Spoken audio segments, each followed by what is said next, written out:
going to sit here and lie to you and say Birmingham University is the safest. There's always something going on. Without the London prices, people just say it is a complete waste of money, and it does come with quite a bad reputation. Anything you want to know, so it can be a proper student's guide on the University of Birmingham.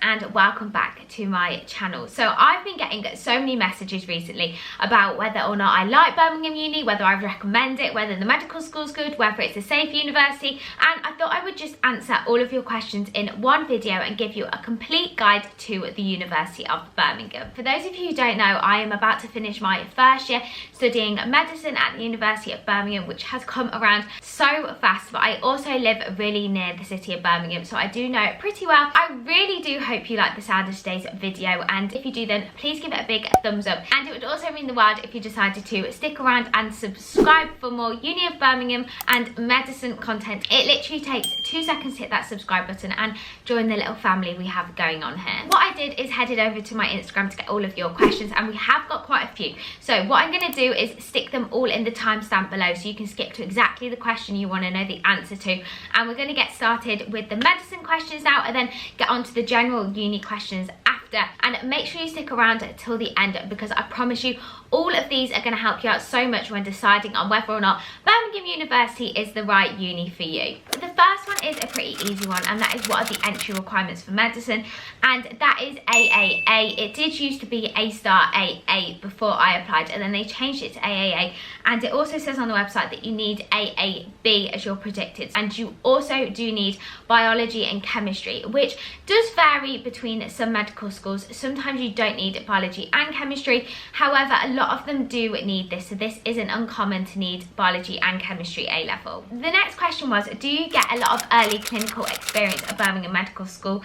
And the answer to this is probably no. So as you're probably aware, there are 3 different types of courses for medicine. You have integrated, you have problem-based, and you have more traditional courses. Now, if you look anywhere, Birmingham is called an integrated course, which normally would mean you get a bit of clinical experience, a bit of traditional teaching mixed together. However, I would say Birmingham course is definitely quite traditional. You do have some problem-based learning, so this is probably why it's called integrated, but not because of the early clinical experience. What we have is roughly every other week you have CBM, which is clinical-based medicine, which is GP work experience. So normally you would be going into the clinic and having work experience with your GP, practice speaking to patients, learning some practical skills.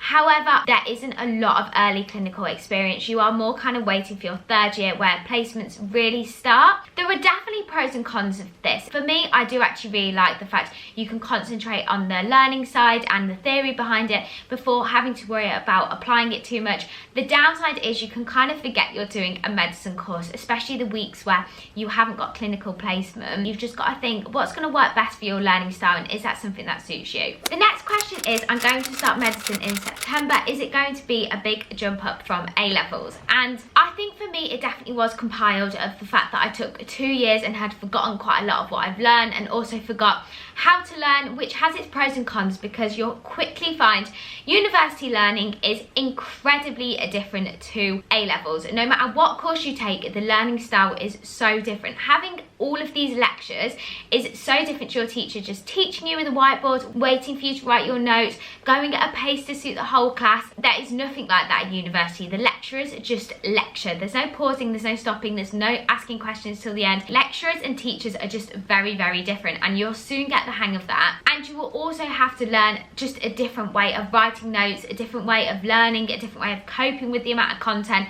So I would say for me personally, it has been a huge step up from A level. I do love the independence of it though, and the independent learning, and not having somebody nagging you to hand in the homework. You can do uni at your own pace. You could even leave it all if you wanted to and get ridiculously stressed out. You can get really far behind, and there is no one to say anything. Unless you miss an assignment, no one is going to know what pace you're going at, or what you're doing, or how you're finding it. Until you get there, you're not going to understand, but I would just prepare yourself to deal with a lot more content. Are University of Birmingham medical students competitive? And this is hard because medics do come with a reputation of being competitive, and I've found some people are, some people aren't, but that is literally life. I don't think University of Birmingham breeds any more competitive medics than any other university. Medics do have this inherent competitiveness. I think if you are used to being at top of your class or achieving top grades, you kind of put yourself on that pedestal and you want to keep at that pedestal, and you'll get to medical school and realise that everyone is so intelligent, and probably you're going to meet a load of people that are way more intelligent than you. I would always say, please don't be competitive. Don't get into that nature at medical school. It's not helpful. It's not good for your mental health. It's not good for team building. Just try to get on with everyone, and if people are cleverer than you, go with the phrase. There is definitely a phrase, and I'm awful with phrases, but it's, if you are the smartest person in the room, then you are not in the right room. And I do love this phrase, and I have to remind myself, if you don't feel stupid, you're not going to be pushing yourself to achieve your best. So just try to stick with that mentality and just don't get competitive. These people are going to be your colleagues. Being competitive in an unfriendly, unhealthy way is not helpful for anyone. How many hours of work do you have to do a day for medicine at Uni of Birmingham? And I always remember them saying to us at the beginning of term, medicine is like a full-time job. You should be expecting to work 40 hours a week, and it's up to you how you divide this. So that would work out at 8 hours a day, 5 times a week. And I would say I roughly do this. Sometimes it can be 8 or 9. It kind of depends. I do a lot of work on YouTube as well, so my weeks get manic and a bit bitty everywhere, hence why sometimes I'm working till 11 o'clock. You need to expect to do 8 hours of actual work per day, and then it's up to you how you divide that. How long are your lectures? I love your videos, Anna. Thank you so much for helping me stay motivated. Oh, it's okay. I literally love comments like this. Lectures tend to be about an hour. Our pre-recorded lectures are about 45 minutes to an hour, which is a good amount of time. Like, I don't find them too long or too short. It's when you see one that's like an hour and 30 minutes or an hour and 40 minutes, I'm like, oh my gosh, like that is such a long lecture. You can get ones that are like that, but they're rare. There's like one every 4 weeks that's an hour and 30 or 2 hours long, and they are a lot. One thing I really like about medicine, it's kind of broken up into small little chunks. You do cover so many topics in such a wide area, they just break it up into little short hour lectures. What is the best thing you have done in person at medical school, and what is the best thing you have done online? In person, I really enjoyed, we have a pro section at Birmingham Medical School, so you can have dissection or pro section. Pro section means it's all cut up for you, and you go and see the cadavers in the pro section room and look at the parts of the body all separated for you, whereas a dissection course, you would get given a body at the beginning of the year and you would cut it up as a group. We went to pro section and I actually really enjoyed this. I found it really helpful to look at the cadaver in real life, see the different parts. I wasn't expecting to enjoy it at all, and I have to say it took some getting used to. However, the benefits of it and actually being able to see a real cadaver and the real heart or the real lung, it does feel like an honour to be able to look at someone's body like that, and the fact they've handed it to us as a medical school, I just really enjoyed and appreciated the experience. The best thing I have done online, probably just watching my lectures online and being able to pause them and skip them and play them on 1.5 speed. I've actually found it really helpful having my lectures online, and I don't know how many lectures I will actually ever be going to, because I can't imagine having to sit there and not being able to pause it, go back, skip bits. I just think for me the flexibility of having pre-recorded lectures has worked really well. Some things haven't worked as well online, like our small group teachings. I don't find them that helpful online because you can't interact in the same way as you would if you were all in a room. But lectures, I just think they are actually so much better online, and I've actually really enjoyed how organised they've been. The medical school have been amazing at setting everything out really clearly for us and having all our pre-recorded lectures. The next question is, what do you think made you get in? Do you think it was your UCAT, your A-levels, your GCSEs, etc.? Some universities definitely focus on the UCAT, some universities definitely focus on grades. I think Birmingham do focus more on grades. If you actually break down their entry requirements and how they rank you for getting in comparison to a lot of other medical schools, they do place quite a big importance on grades. So if you have got high grades and not such a high UCAT, I think Birmingham is a great one to go for. What they do is they actually rank you based on how many A stars or A's you have got in your GCSEs. So for me, I do think it was my academics that got me in. I think once you make it to an interview at Birmingham, they do give quite a lot of people a place once you've made it to interview. The next question is, what modules are you taking this year and what do you take next year? and I've actually got it up for you. Last semester we had people, patients and populations, cell communication, endocrinology and pharmacology, molecules to man, neurons and synapses. You have basically one foundation module, then you also have regional anatomy, which covers both terms, and you also have CBM, which is your clinical placement, which covers over both terms as well. And then you also have personal and academic skills, which is basically like presenting skills or mind mapping skills, which again is over the 2 semesters. And then this term we have a digestion system module, a respiratory medicine module, a movements and joints module, which is basically like another anatomy module, and then doctors, patients and society, second year. So in first term you have health services, renal systems, cardiovascular systems, infections, immunology and hematology. And then in second semester you have decision making, brain behaviour, cancer to cures, reproduction, endocrine and development. And then again I believe you have regional anatomy across over the 2 terms, as well as clinical placement. I really like how it is split out into other modules, and this kind of links in with the next question, which was, do you like the way the course is taught at Birmingham? And I really like the breakdown of the modules. I really enjoy the actual modules that they give us. I love the fact in both terms we had patients, people and populations, and then this term we have doctors in society, and they're both really relevant. So you learn like the laws, the ethics behind medicine, how you're going to make decisions in those scenarios, and they are really applicable and kind of reminds you why exactly you're taking medicine, especially when in first semester a lot of it is like a science degree. Only thing I struggle with a little bit is anatomy, but I have no experience of how other medical schools are taught it, but we are taught in systems, which I find quite a confusing way to learn anatomy, and sometimes you miss the bigger picture of it. And the final question on medicine that I'm going to answer is, how are you tested? So at the moment what they do is they do a regional anatomy exam in January, and that is 50% of your grade for the year. So you'll have another exam in May, June season, and then your foundation modules, so the first modules I spoke about, have a main exam in January as well, and then the other half are in a separate exam in May and June.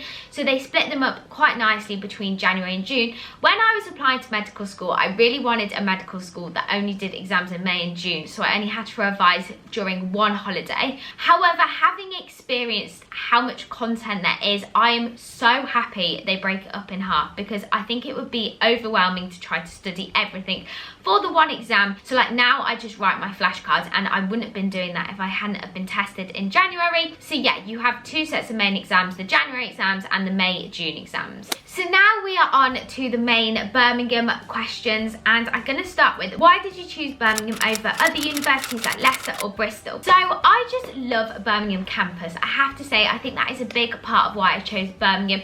It is a really pretty campus university. I just loved being really near the city, but in your own little campus and own little uni bubble. I think it just made me feel a bit more like home, a bit more that there was a friendlier feel about it. I also loved the course. Make sure you do like your course. No matter what you're applying for, you need to make sure that the course suits you. I always said to myself, it's 50% course, 50% where I'm living, because you are there for 3, 4, 5 years, and if you hate the place, then there's only so much you're going to enjoy the course if you're somewhere where you're really unhappy. It was the course combined with the city, because there's so much to do in Birmingham. It's the second biggest city in the country. I was really excited to live near the city and be able to experience it. So there were quite a few questions on meal plan, whether I would recommend meal plan and whether it works. At Birmingham, what they do, instead of having catered accommodation, it is a meal plan accommodation, which basically means you get given £54 and that goes onto your ID, and you can spend that at any of the restaurants around campus, or I think it's most of them. And it does come with quite a bad reputation. I spoke to a lot of people in the year above about whether going for a meal plan option, and they all were like, no, it's awful, don't get it. My experience with my friends that are on meal plan is that they don't like it either, because you end up with £54, which you can only spend on the restaurants, and sometimes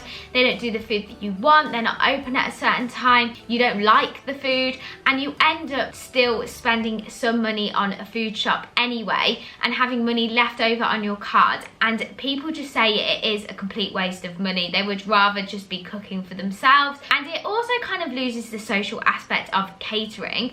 One of the really nice things about catered accommodation at at places like Nottingham or Durham is that you all eat at the same kind of time. You're all sat on the tables together, you're having a meal together. So I personally wouldn't recommend a meal plan. Obviously I haven't been on it, so I can't speak for everyone, but it doesn't come with the best reputation, and I think it's just something to keep in mind if you are applying for a meal plan accommodation. What is the best accommodation and which ones come with the best reputation at the university? So I'm just going to quickly run through a couple of them. Tennis courts, which is a really reasonable price. I really like the accommodation in there. It is shared bathroom, so you do need to think about whether or not you're going to cope very well with sharing a bathroom.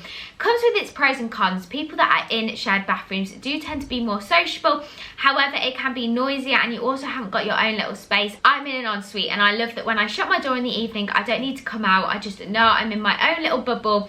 No one can disturb me. I can lock my door, all clean and mine. However, tennis courts is really, really sociable. Everyone is really friendly there.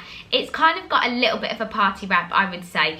However, that might suit you, it might not suit you. Chamberlain is at the other end of the Vale, and that comes with a lovely reputation. It is really expensive, however the accommodation is beautiful.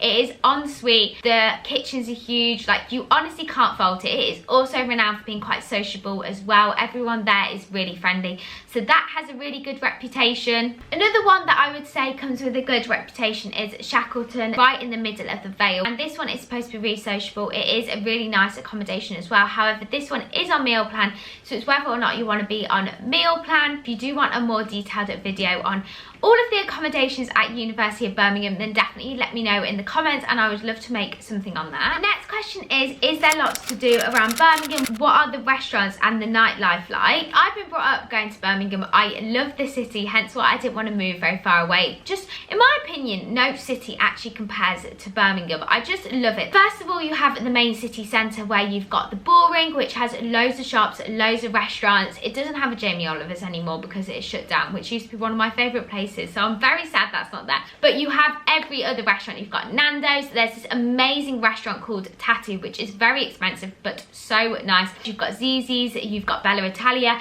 you've got The Botanist, you've got Dirty Martini, you've got Cozy Club, you've also got somewhere called the Mailbox, and there's a little canal that runs through, and there's loads of lovely restaurants and bars on there as well. In terms of nightlife, you've got Broad Street, which has Rosie's, Players, Prism, has all your clubs, so many clubs. It's so busy. It's such a fun street to go down. And then also you have Selly Oak, Harborne and Edgbaston, which is more near the main university campus, and you have loads of little independent restaurants and bars around there as well. There is literally so much to do in Birmingham, in my opinion. It's such a fun city to be in. There's always something going on without the London prices. The next question is a slightly harder one to answer, and that is how safe is Birmingham? I've heard some really awful things recently.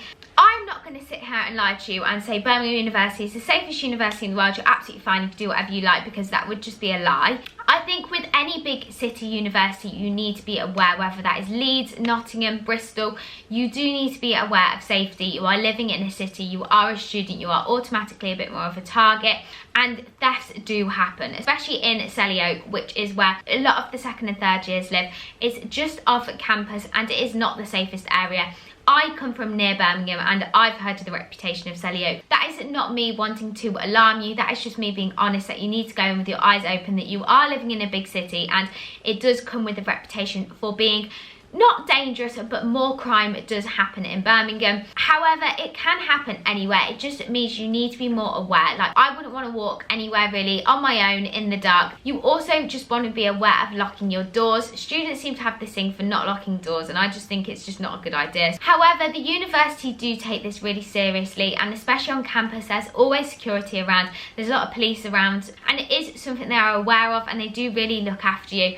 They also run something from the main school library, and they drop you off at your different roads in Selly Oak to make it more safe. It runs in the evenings from the library, so you don't have to walk home on your own. So it's definitely something for me that wouldn't put me off the university. I wouldn't not go to Birmingham because you're worried about it not being safe. It's not to alarm you, it's just to make you aware that thefts and things like that do happen in Birmingham, but they happen anywhere, and it's just making sure you are sensible and never put yourself in a dangerous or vulnerable position. The last one that I'm I'm going to answer is, what's your favourite thing about Birmingham? And my favourite thing is definitely the campus and the teaching. I love the university campus and I love the teaching. Birmingham University is 13th in the country, and it's not like that for no reason, and it's also got TEF Gold, and I just think the teaching and the academics are such a high standard, and I love my course. And as well as this, the campus is just stunning. So much green space, the library is brand new, the sports centre is brand new.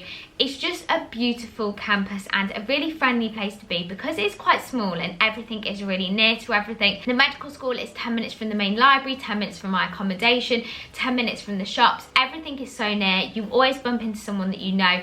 There's such a friendly feel and it's just such a lovely place to live. I really do love it so much, and I really recommend the university. I absolutely love Birmingham. Those are all the questions I'm going to answer. There were a lot, and if I haven't answered your question, then please pop them below in the comments and I will get back to you, or anyone else that knows the answer, get back to them and we can get a little discussion going about Birmingham. I know how hard it is to decide on a university, and I want to make it as easy as possible for you and be completely transparent with anything you want to know, so it can be a proper student's guide on the University of Birmingham and not just think you've read online. Really hope you did enjoy today's video. If you did, then please remember to give it a big thumbs up, and I will see you all so soon in my next video. Bye!